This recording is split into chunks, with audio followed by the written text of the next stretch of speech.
The crystal chandeliers cast dancing shadows across the marble floors of Bellissimo, Chicago's most exclusive Italian restaurant, where only the elite dined. Amidst the quiet murmur of wealthy patrons and the delicate clink of fine china, Harper Mitchell felt the familiar weight of exhaustion in her shoulders as she balanced a tray of wine glasses. Her hands trembled slightly as she approached Table 9, the most coveted spot in the restaurant, currently occupied by the notorious Callahan family. At the head sat Patrick Callahan, whose legitimate business empire barely concealed the criminal organization he'd inherited from his father 3 decades ago. Harper kept her eyes downcast as she placed the burgundy-filled glass before the imposing man, careful not to make direct contact with those steel-blue eyes that seemed to dissect everyone they landed upon. A whisper of cologne reached her nostrils, expensive, subtle, dangerous, just like the man himself. She had almost made it safely away when his voice, smooth as aged whiskey, stopped her in her tracks. "You're new here." It wasn't a question, but a statement, one that demanded acknowledgement despite its casual delivery as his gaze assessed her with unsettling precision. 3 weeks, sir," Harper answered, fighting to keep her voice steady while gripping her serving tray like a shield. Every instinct screamed at her to retreat, to blend back into the background where servers like her belonged in the presence of men who could destroy lives with a single phone call. Patrick's eyes narrowed slightly, the corner of his mouth lifting in what might have been amusement or calculation. "You seem familiar," he said, tilting his head in a way that made Harper's heart stutter with recognition that she couldn't afford. The conversation at the table fell silent as his associates watched the exchange with veiled interest, wolves sensing potential entertainment. Harper's mind raced through escape routes, both physical and conversational, as she forced her features into a mask of pleasant confusion. "I doubt we've met, Mr. Callahan," she replied, the lie bitter on her tongue as memories threatened to surface. Memories of crime scene photos spread across her father's desk, of funeral arrangements, of promises whispered at a graveside just 6 months ago. When Patrick's nephew knocked over a water glass, Harper seized the opportunity, quickly wiping the spreading puddle before it reached the Mafia boss's immaculate suit. As she leaned across, she made a split-second decision that would change everything. Whispering words meant only for his ears. "I know who killed your brother," she breathed, barely audible above the ambient restaurant noise, before straightening up with practiced professionalism. The shock that flashed across Patrick's normally impassive face was her only confirmation he'd heard. Harper continued her duties, heart hammering against her ribs as she felt Patrick's gaze following her throughout the evening, calculating, reassessing. She had just placed her bet on the most dangerous game of her life, gambling with information that had already cost her father everything. When closing time came, Harper wasn't surprised to find a black SUV waiting in the alley behind the restaurant, or to see Patrick's head of security, a mountain of a man named Rourke, leaning against it with arms crossed. "Mr. Callahan would like a word," he said, opening the door with a gesture that made it clear this wasn't a request. The interior was luxurious, buttery leather seats and privacy glass separating them from the driver, but Harper barely noticed, as she found herself face to face with Patrick Callahan, whose expression had transformed from shocked to dangerously curious. "You have exactly 1 minute to explain yourself before I decide what to do with you." Harper took a steadying breath, the culmination of 6 months of planning distilled into this moment as she reached into her pocket and placed her father's detective badge on the seat between them. "Detective Frank Mitchell was my father. He was investigating your brother's murder when someone made it look like suicide." Patrick's face remained unreadable as he picked up the badge, turning it over in hands that Harper knew had ordered countless deaths. "And why would the daughter of a cop come to me instead of internal affairs?" he asked, his voice deceptively soft as his eyes searched hers for deception. "Because the same people who frame my father are in your organization and the police department," Harper replied, meeting his gaze directly for the first time. "And because I have proof that your brother was working with my father to bring them down before they were both silenced." Patrick's stillness was more terrifying than any outburst of rage as he considered her words, the badge a heavy presence between them. "You realize making accusations like this could get you killed," he said finally, though it sounded more like a warning than a threat. Harper pulled out a sealed envelope from inside her jacket, her father's insurance policy that she'd discovered hidden behind the family portrait after the funeral. "These are photographs of your brother meeting with my father, along with account numbers they were tracking, money being siphoned from your businesses." The Mafia boss's expression hardened as he took the envelope. his fingers betraying the slightest tremor as he broke the seal and examined the contents.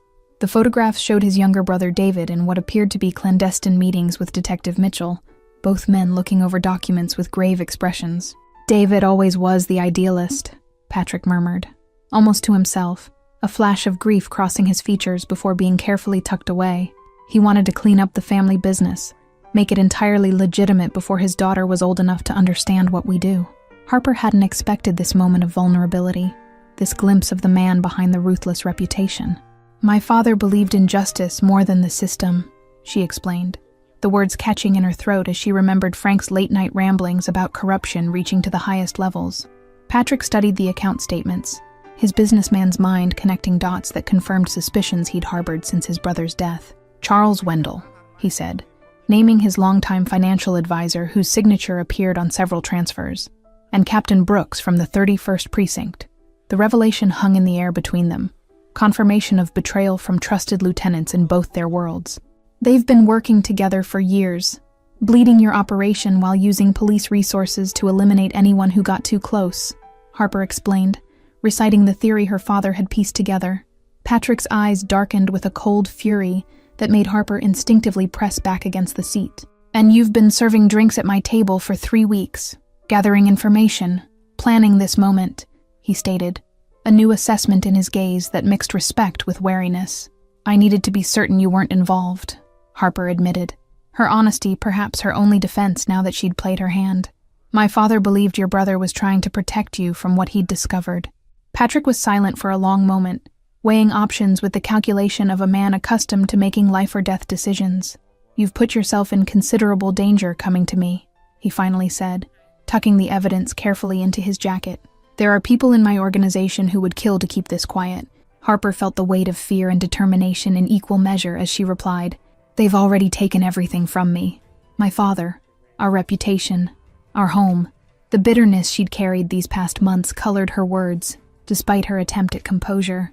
Patrick studied her with renewed interest, seeing beyond the waitress uniform to the woman who had orchestrated this dangerous gambit. "What exactly do you want from me, Ms. Mitchell?" he asked, the formality signaling a shift in their dynamic. "Justice," Harper answered simply, the word encompassing everything she'd risked her life for.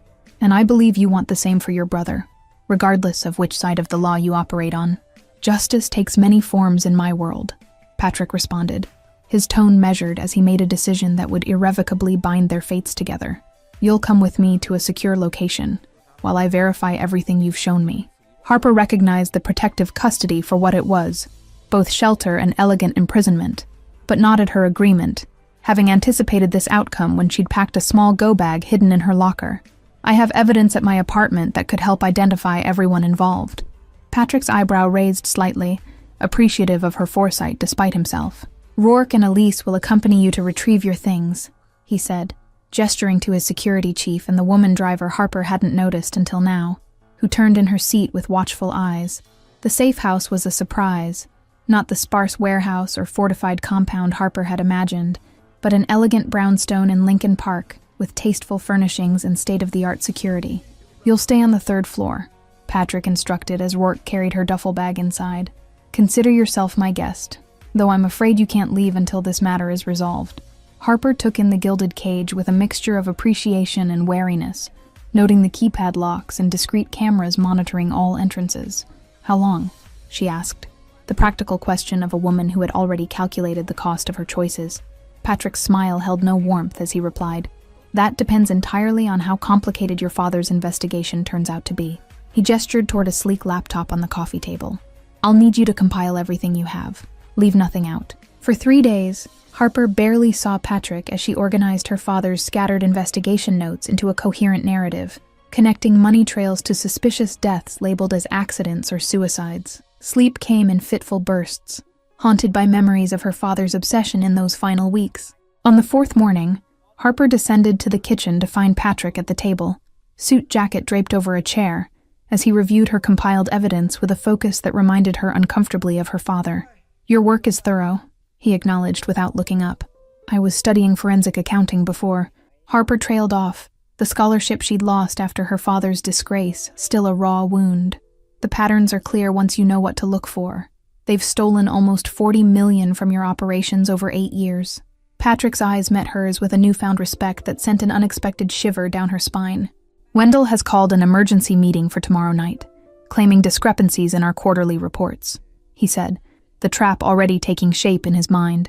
The tension between them shifted subtly as Patrick stood, closing the distance between them with deliberate steps.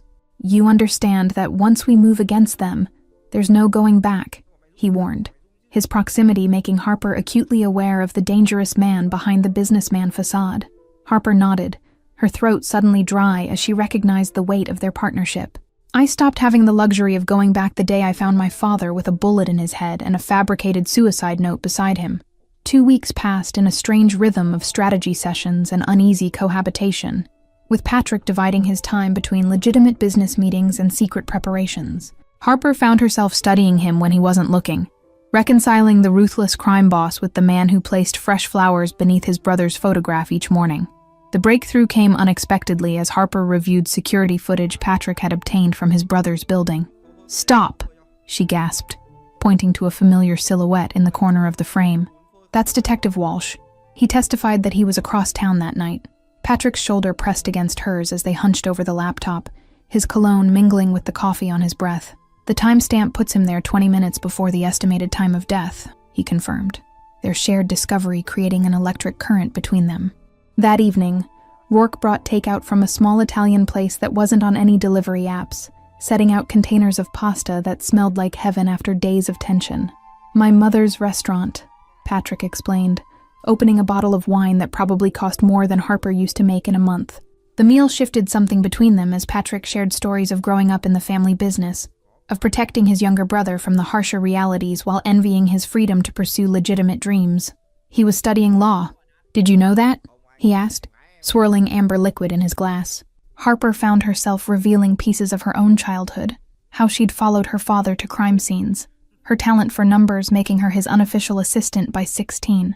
"He used to say I saw patterns where others saw chaos," she confessed, surprised by how the words flowed after months of guarded silence. Their conversation stretched past midnight, the wine and shared grief lowering defenses built over lifetimes of caution.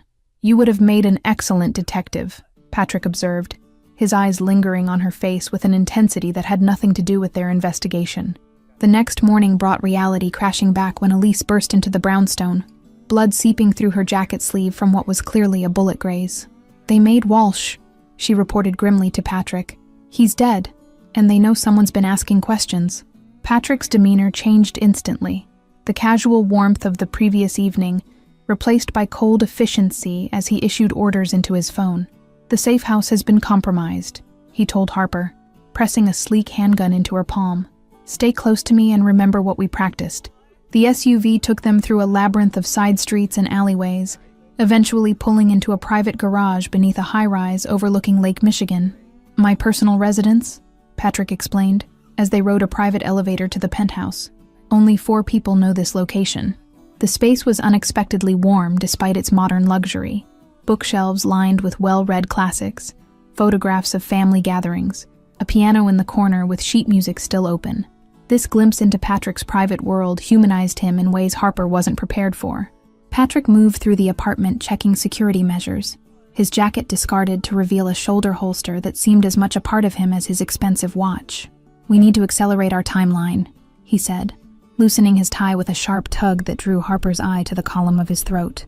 Harper found herself standing too close as they reviewed contingency plans, the adrenaline of danger and forced proximity creating an undeniable current between them. "If something happens to me," she started, but Patrick silenced her with a look that contained too many unspoken things. "Nothing will happen to you," he promised with quiet intensity, his hand reaching up to brush a strand of hair from her face, lingering just long enough to make her breath catch. The touch ignited something that had been building since that first whispered revelation in the restaurant. The moment shattered at the sound of Patrick's secure phone, the caller ID displaying Wendell in sharp digital letters. Patrick answered with perfect composure, as if he hadn't just been a heartbeat away from crossing a line with the daughter of a dead detective. "The meeting's been moved up to tonight," Patrick informed Harper after ending the call, his business mask firmly back in place. "Wendell claims to have identified the source of the financial discrepancies. He's presenting his findings to the entire leadership council." Harper's analytical mind raced through possibilities as she paced the penthouse living room. It's a setup. Either he's planning to frame someone else, or he's going to eliminate everyone who might question his explanation, she theorized, dread pooling in her stomach. Patrick nodded grimly, already texting instructions to his most trusted lieutenants. 6 family heads in one room would be catastrophic. The power vacuum would trigger a war that would destroy everything we've built, he explained, offering Harper a window into the delicate balance of organized crime. While Patrick coordinated with his security team, Harper discovered a hidden safe behind a modernist painting, its contents revealing the extent of Wendell's betrayal. "These are transfer orders dating back a decade," she called out, spreading documents across the dining table. What emerged was more sinister than either had anticipated. Wendell had been systematically weakening the Callahan organization while strengthening the rival Petrova family, creating vulnerabilities that could be exploited in a territorial war. He's been playing both sides, Patrick realized, his expression darkening with each new revelation. The final piece fell into place when Harper cross-referenced dates of significant cash movements with police operations. Every major raid on your operations was preceded by a large transfer to offshore accounts belonging to shell companies, she explained, pointing to a pattern too consistent for coincidence. Patrick studied the evidence with cold fury, years of blind trust in his financial advisor crystallizing into betrayal. "Wendell has been my father's friend for 30 years, he said, the personal nature of the deception adding another layer to his rage. A secure video call from Rourke confirmed their worst fears. Facial recognition had identified Captain Brooks entering the Petrova compound earlier that day. They're consolidating their alliance, Patrick concluded, the pieces falling into a deadly configuration that threatened everything he protected. Harper watched as Patrick transformed before her eyes, the businessman facade giving way to the strategist who had maintained his family's power through countless challenges. "We need leverage," he decided, eyes falling on a particular document that detailed a property transaction in Wendell's name. The next 3 hours passed in a blur of coordinated movement as Patrick's most trusted people gathered information on the location. A lakeside warehouse ostensibly used for art storage, but suspected of housing incriminating records. "It's our only chance to get concrete evidence linking them to your father's murder," Patrick told Harper, as they prepared to move. Despite Patrick's objections, Harper insisted on accompanying the small team to the warehouse. "I can identify my father's case files on site," she argued, strapping on a bulletproof vest that Elise helped adjust to her smaller frame. The warehouse appeared deserted when they arrived under cover of darkness, but Harper's instincts screamed danger as they approached the side entrance. "Something's wrong," she whispered to Patrick, noticing the security panel's light blinking in irregular pattern. Before Patrick could respond, the night erupted in gunfire, the ambush forcing them to scatter for cover behind shipping containers. Harper found herself separated from the others, her heart hammering as bullets pinged off metal surfaces around her. A shadow moved to her right, and Harper turned with weapon raised to find herself face to face with her father's former partner, Detective Mason, whose sympathetic visits had stopped abruptly after the funeral. "You shouldn't have dug into this, Harper," he said, his service weapon pointed directly at her heart. "You were part of it all along," Harper realized, the betrayal cutting deeper than she'd expected from a man who had once carried her on his shoulders at department picnics. "Did you pull the trigger on my father or just help cover it up?" Mason's expression hardened with resignation rather than remorse. "Frank couldn't let go. He kept pushing even after we warned him," he explained, as if that justified murder. "The Petrovas offered a better arrangement than the Callahans ever did." Harper kept him talking, aware that each second bought time for Patrick and his team to outflank their attackers. "And David Callahan? Was that your work too?" she asked, her finger steady on the trigger despite the turmoil in her chest. "David was collateral damage. He stumbled onto one of our meetings with Brooks," Mason admitted, his momentary distraction giving Harper the opening to dive behind a stack of crates as gunfire erupted from another direction. The warehouse became a chaotic battleground of shifting alliances and desperate gambits as Patrick's forces clashed with the Petrova ambush team. Harper crawled through narrow spaces between storage units, using skills her father had taught her for clearing dangerous buildings. She found Patrick pinned down by 2 gunmen, blood seeping from a graze wound on his temple that left half his face painted crimson. Without hesitation, Harper took aim and fired twice, her shots finding their targets with the precision her father had drilled into her at the police shooting range. Patrick's eyes met hers with something like wonder as she dropped to his side, tearing a strip from her shirt to staunch the bleeding. "You're full of surprises, Ms. Mitchell," he murmured, his voice strained but steady as they moved together toward the warehouse office. The reinforced door yielded to Patrick's security override, revealing walls lined with filing cabinets and a sophisticated computer setup. "Cover the door," Patrick instructed, as he began downloading files onto a secure drive, the digital evidence potentially more damning than anything physical. Harper stood guard, replaying Mason's confession in her mind while scanning for movement in the warehouse beyond. "They killed your brother because he discovered their partnership with the Petrovas," she said, pieces clicking into place as adrenaline sharpened her focus. Patrick worked methodically despite the chaos outside, his fingers flying across keyboards with unexpected expertise. "David was always the moral compass of the family," he said, grief momentarily visible before being channeled back into purposeful action. A thunderous explosion rocked the building as something volatile ignited in the firefight, flames quickly spreading through the wooden crates and paper records. "They're burning the evidence," Harper realized, the desperate tactic confirming how damning the warehouse contents must be. Patrick grabbed her arm as the computer completed its download, pulling her toward an emergency exit as smoke began filling the office. "We have what we need," he assured her, tucking the drive securely inside his jacket as they navigated the increasingly hazardous path. They emerged into the night air to find the warehouse engulfed in flames, illuminating a tableau of violence as the remaining combatants continued their deadly dance. Harper spotted Mason limping toward a vehicle, clutching what appeared to be a hard drive similar to the one Patrick had secured. Without consulting Patrick, Harper pursued her father's former partner, rage and justice propelling her forward despite the danger. "Stop," she commanded, her gun trained on Mason's back as he turned with resignation that quickly morphed into calculation. "Frank's daughter," Mason said, a twisted smile forming as he held up the hard drive. "I wondered how long it would take you to figure it out. Your father was just as stubborn, right up until the end." Harper's finger tightened on the trigger, the moment of justice she'd imagined countless times, finally within her grasp. "You don't get to talk about him," she hissed, the flames from the warehouse casting dancing shadows across their standoff. The wail of approaching sirens complicated an already volatile situation, the fire having triggered automatic alarms that would bring both firefighters and police to the scene. "Shoot me or let me go, Harper. Either way, you're out of time," Mason taunted, taking a calculated step backward. Patrick appeared at Harper's side, his presence steady despite the blood still trickling down his face. "The police arriving will include Brooks and his people," he warned quietly, his hand not interfering with her aim, but reminding her of larger stakes. Harper made her decision in a heartbeat, firing a precise shot that shattered the hard drive in Mason's hand, rather than taking the life of her father's killer.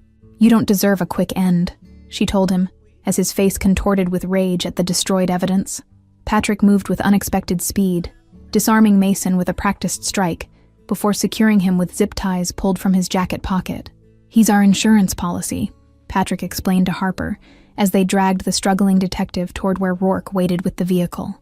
The escape from the warehouse complex unfolded in a blur of tactical movements, Patrick's team executing a pre-planned extraction that spoke to his meticulous preparation for worst-case scenarios. Harper found herself in the backseat of a sedan, sandwiched between Patrick and the now unconscious Mason. "Federal agents will be all over this by morning," Elise reported from the driver's seat, navigating through side streets to avoid the increasing police presence. "Brooks won't be able to contain the investigation with a fire this size and multiple casualties." Patrick's expression remained impassive as he pressed a burner phone to his ear, speaking in coded phrases that Harper understood were activating contingency plans throughout his organization. "We have 12 hours before Wendell realizes Mason failed," he concluded, eyes meeting Harper's with grim determination. They regrouped at a modernist glass house perched on a secluded bluff overlooking the lake, the property registered to a shell company 3 layers removed from any Callahan connection. "My father's panic room," Patrick explained as they descended into a bunker equipped with communication systems and surveillance feeds. The data retrieved from the warehouse exceeded Harper's most optimistic hopes, containing not just financial records, but email exchanges between Wendell, Brooks, and Petrova lieutenants dating back years. They were systematically eliminating anyone who questioned irregular fund movements, she realized, finding her father's name on a target list. Patrick worked alongside her with focused intensity, his expensive shirt now stained with blood and soot, as they pieced together the conspiracy that had claimed his brother and her father. "They were planning to frame me for embezzlement at tonight's meeting," he discovered, finding detailed falsified evidence prepared in his name. Mason regained consciousness, strapped to a chair in the corner, his initial bravado fading as he observed the mountain of evidence being compiled against him and his co-conspirators.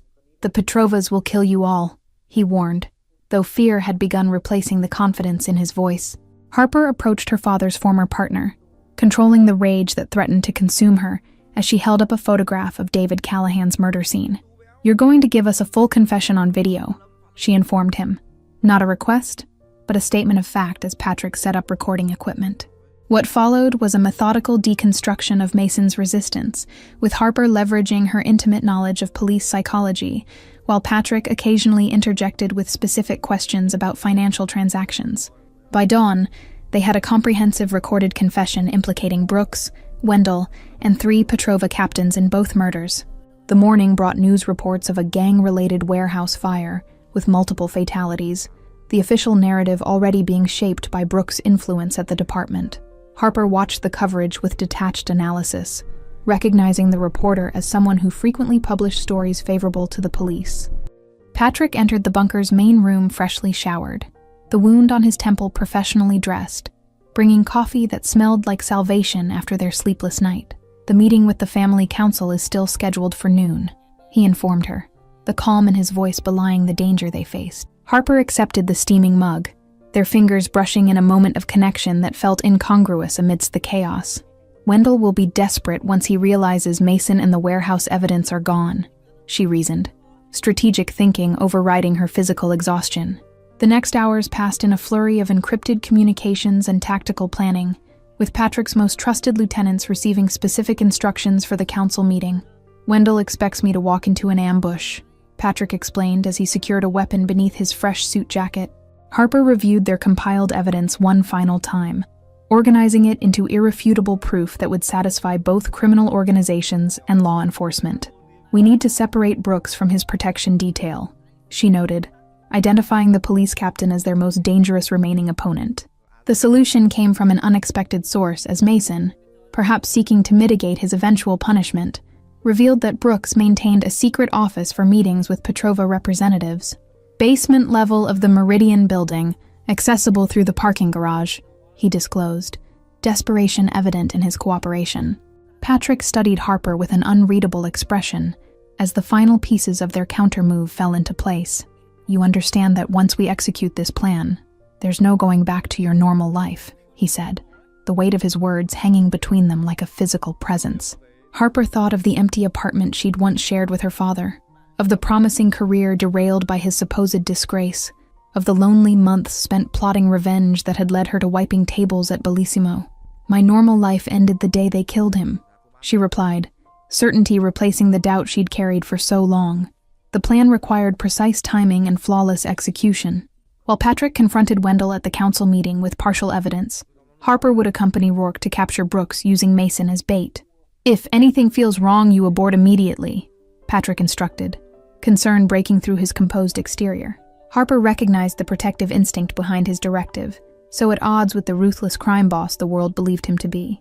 "I've come too far to back down now," she told him, straightening her borrowed blazer that concealed both a recording device and a slim handgun. The moment before they separated held 1,000 unspoken possibilities, the tension between them crystallizing into something neither had anticipated when this dangerous partnership began. Patrick's hand cupped her cheek with surprising gentleness, his eyes conveying emotions his position wouldn't allow him to voice. The Meridian building's underground parking level was deserted when Harper and Rourke arrived with a restrained Mason in tow, the business tower above them unaware of the drama unfolding in its foundation. "Brooks always uses the service elevator after his regular Thursday lunch," Mason explained as they positioned themselves near the private entrance. Captain Brooks emerged precisely as predicted, his policeman's instincts immediately alerting him to the trap as Rourke stepped from the shadows. "Whatever Callahan's paying you, I can double it," Brooks offered, his hand inching toward the weapon beneath his jacket. The fluorescent lights flickered ominously, casting harsh shadows across Brooks's face that revealed the deep lines of corruption etched into his once respected features. Harper recalled the police banquets where this same man had delivered speeches about integrity while secretly orchestrating her father's murder. A security guard passing through on rounds paused momentarily, his eyes widening at the tableau before him, until Rourke flashed a badge that Harper recognized as one of Patrick's perfectly crafted forgeries. The guards' hasty retreat bought them precisely the privacy they needed for what would come next. Harper revealed herself then, stepping into the harsh fluorescent light with her father's badge displayed alongside her weapon. "This isn't about money," she stated, satisfaction coursing through her as recognition and then fear crossed the captain's face. Brooks launched into a desperate attack, his experience making him a formidable opponent despite the ambush. But the combination of Harper's determined precision and Rourke's brute strength quickly subdued him. "Your confession will complement Mason's nicely," Harper informed him, as Rourke secured zip ties around his wrists. Across town, Patrick faced his own confrontation in the wood-paneled conference room, where Callahan family business had been conducted for 3 generations. Wendell's carefully prepared presentation crumbled as Patrick methodically introduced financial records that contradicted the narrative of Patrick's embezzlement. The family council members watched in stunned silence as their trusted financial advisor's deception was exposed, piece by devastating piece, culminating in proof of his cooperation with their greatest rivals. "The Petrovas didn't infiltrate our organization," Patrick revealed, his voice carrying the authority of absolute certainty. "They were invited in by the man we trusted with our legacy." Wendell's attempt to flee was thwarted by security personnel positioned at every exit, his decades of careful manipulation collapsing in minutes under the weight of irrefutable evidence. "David discovered your betrayal," Patrick stated, not a question, but an accusation that carried the full force of delayed vengeance. Patrick's phone vibrated with a message from Harper, confirming Brooks's capture and successful extraction, completing the synchronized operation they had orchestrated against seemingly impossible odds. With this final piece secured, Patrick addressed the council with renewed purpose and unexpected transparency. "For too long, we've operated in shadows that allow corruption like Wendell's to flourish," he declared, outlining a vision that echoed his murdered brother's ideals of legitimacy and accountability. The council members exchanged uneasy glances, tradition warring with survival instincts as they considered this radical departure. 3 hours later, Patrick found Harper waiting in his private study at the family estate, her exhaustion evident but overshadowed by the triumph of justice finally within reach. "Brooks broke completely," she reported, the recording device containing a second comprehensive confession that corroborated every element of their case. The evidence was compiled and anonymously delivered to federal authorities. Strategic leaks to trusted journalists ensuring that the investigation couldn't be buried by remaining corrupt elements within local law enforcement. "By this time tomorrow, the official narrative about your father will begin to change," Patrick promised. Harper felt tears threatening as the culmination of her crusade approached, the vindication bittersweet without her father to witness it. "He would have hated that it took a Callahan to deliver justice," she admitted, a small smile breaking through her emotional exhaustion. Patrick approached slowly, the barriers between them dissolving in the aftermath of shared danger and purpose. "And what about his daughter?" he asked, the question layered with implications about her feelings toward him and the complicated future before them. Harper considered the transformation of their relationship, from waitress and customer to reluctant allies, to something far more complex that defied the boundaries separating their worlds. "I think she's still figuring that out," she answered honestly, allowing herself to acknowledge the connection neither had expected. 2 weeks later, Harper stood beside Patrick at a press conference where the FBI announced indictments against Brooks, Wendell, and several Petrova lieutenants for the murders of Detective Frank Mitchell and David Callahan. The public narrative carefully omitted Patrick's involvement, focusing instead on the corruption exposed through anonymous sources. Outside the federal building, journalists clamored for statements while photographers captured the moment justice finally materialized after months of calculated risks. Harper noticed her father's former chief, a man who had refused to investigate inconsistencies in the suicide ruling, watching from the periphery with a complicated expression that mixed shame with reluctant respect. The evening news framed Harper as the devoted daughter who never lost faith in her father's innocence, transforming her into a symbol of perseverance that resonated across social media platforms. Patrick observed this public redemption with quiet satisfaction, having ensured through strategic information control that her connection to him remained invisible to all but their innermost circle. Harper's reinstated scholarship came with an unexpected offer to join a specialized task force dedicated to financial crimes, the invitation delivered by an FBI agent who had been her father's academy classmate. The irony wasn't lost on her as she carefully declined, explaining her commitment to private sector consulting while Patrick watched from across the room, the ghost of a smile playing at the corners of his mouth. Frank Mitchell was posthumously cleared of all misconduct, his reputation restored as the dedicated detective who had uncovered a conspiracy at the cost of his life. Harper accepted his reinstated badge from the police commissioner, the ceremony attended by officers who had once shunned her family. Behind the scenes, Patrick implemented his brother's vision for the Callahan organization, divesting from criminal enterprises while strengthening legitimate businesses. David always said the family legacy could be something our children wouldn't have to hide, he told Harper as they reviewed progress reports in his study.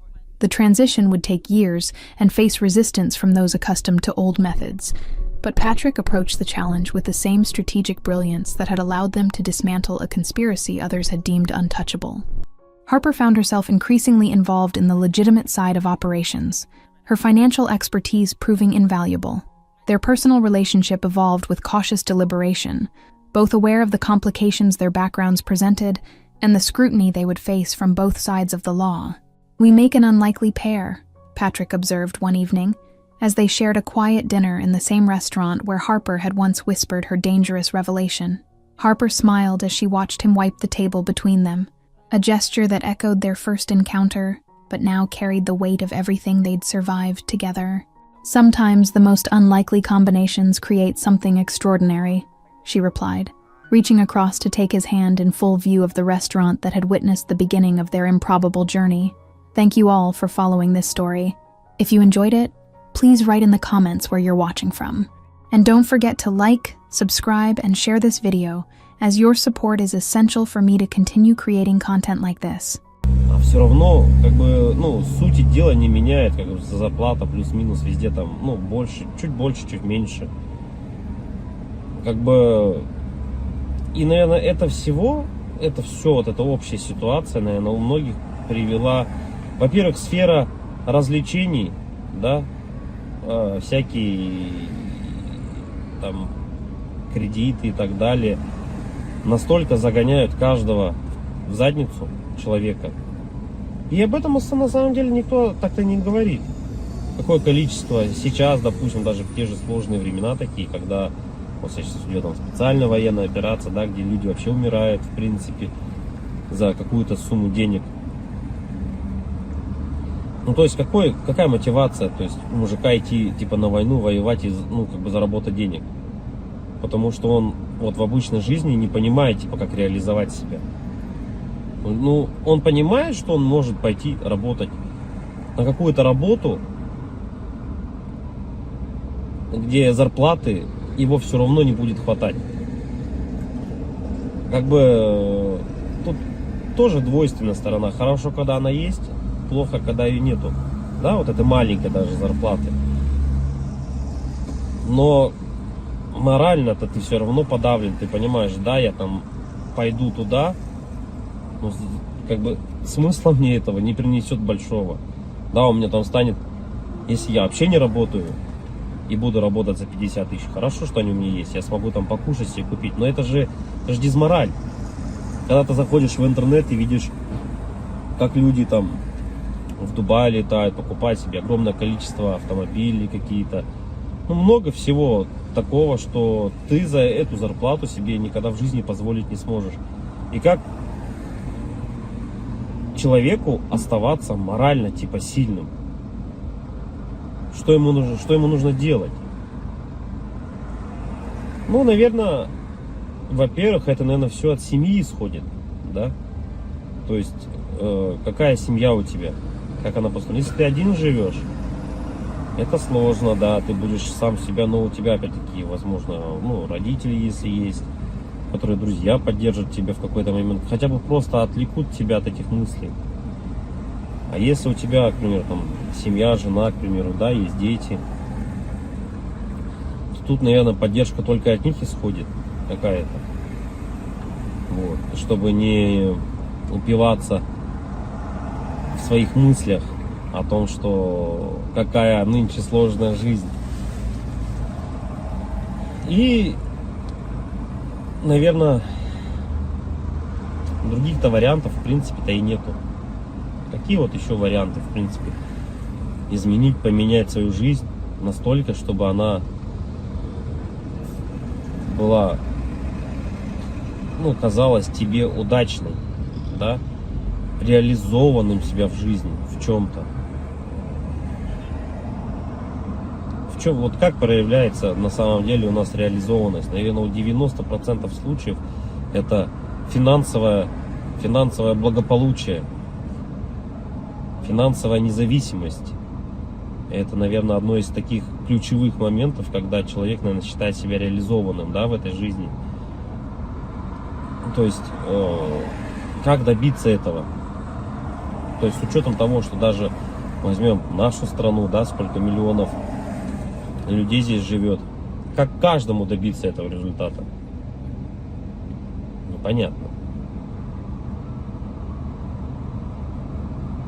И с каждым годом просто ситуация становится все хуже и хуже. Все дорожает, люди зарабатывают либо столько же. Ну, даже если они зарабатывают столько же, на самом деле этого все уже недостаточно. К чему это все приведет на самом деле? В оконцове, наверное, мир погрязнет в большую депрессию в какую-то. Какие-то войны, возможно, или еще что-то еще больше глобальных таких вещей, которые не приведут ни к чему хорошему на самом деле. Поддержка каждого человека именно для того, чтобы он держался, наверное, морально, заключается в том, что, ну, наверное, дом, в который ты приходишь, должен быть крепостью твоей, да, что это единственное должно быть место, где ты будешь чувствовать себя под защитой. Для этого было придумано, наверное, своя пещера изначально, потом свои какие-то чумы, палатки различные, да, потом все это превратилось, на данный момент это у нас дома, квартиры, в которые мы приходим и должны ощущать себя в безопасности, чтобы можно быть немного морально расслабленным с учетом того, что ты выходишь каждый день на работу, на улицу, и все равно давление вот это вот, оно все равно присутствует.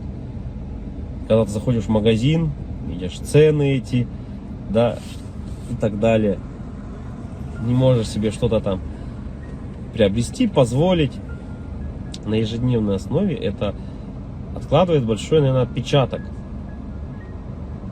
Не, наверное, а точно. И поэтому, когда возвращаясь домой, ты чувствуешь, вот хотя бы есть типа уголок того места, куда ты можешь прийти.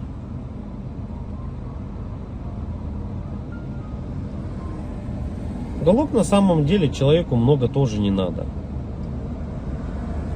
Можно хотеть большего, но на самом деле человеку одному много не надо. Да?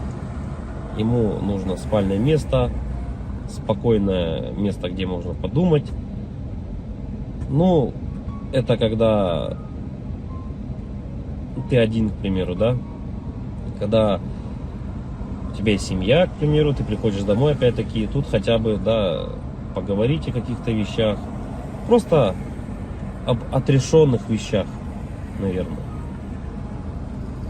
И, возможно, при этих же условиях у тебя и появляется какая-то дополнительная мотивация для реализации себя. А когда у тебя нету ничего, вот это уже становится проблемой. И это у многих на самом деле. Что значит не иметь ничего?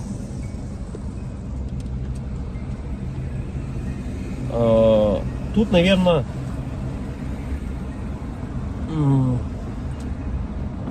самое главное, дизмораль у человека еще возникает при том, что это уже, наверное, где-то в глубине души даже она возникает при даже хорошей финансовой подушке такой, которая у тебя есть, хороших финансовых деньгах, да, то есть, но нету вот внутреннего ощущения, к примеру, дружбы, семьи, любви и так далее.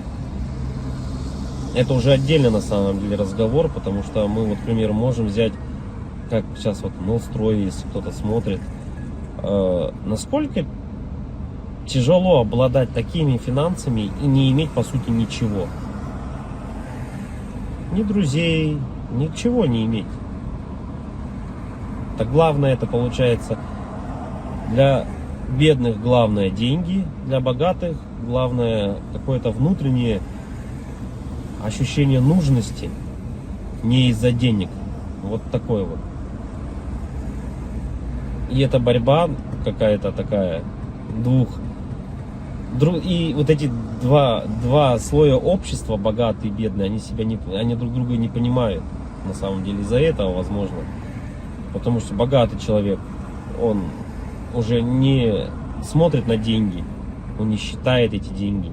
Ему важно внутреннее вот это вот ощущение того, что он нужен без них даже.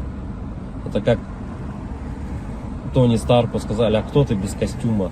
На вот это, я филантроп, тудым-сюдым, он сказал, да? Так и человеку, у которого много денег, ты задашь вопрос: а кто ты без денег? Ну, что ты представляешь себе без денег?